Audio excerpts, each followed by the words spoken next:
today's video mga katambay, no, preparing for Baragatan nga pala tayo. And syempre makakasama natin dito ang ating napaka-supportive na Vice Mayor. Shoutout sa'yo, bossing!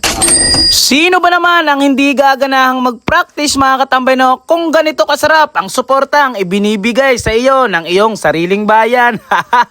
Alright mga katambay, no, tara at atin ang simulan ang ating pagkukwentuhan. Kinakailangan nga pala nating mag-ensayo ng maigi mga katambay, no, dahil makakaharap natin ang iba't ibang bayan dito sa Palawan. Pwede nga palang mag-relax pero bawal magkumpiyansa mga katambay, dahil lahat ng bayan na ating makakalaban o makakalaro sa Baragatan mga katambay ay puro matitibay na mga player. Pero ganun pa man mga katambay, no, matalo, manalo, ang mahalaga dito ay binigay natin ang best natin para sa ating bayan.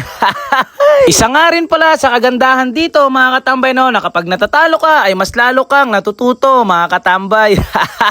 And syempre nga, gaya pa rin ng dati mga katambay, tira-tira, drillings at pagpapamiliarize ng play na gagawin mga katambay. Kung inyo nga pala nakikita, talagang nandito at solidong nakasuporta ang aming Vice Mayor na si Leonard Vincent Ayod. Shoutout sa iyo, bossing, and thank you sa napakasulid na suporta. After ngang matapos ang lahat, pahinga lang saglit, tapos bukas na naman ulit.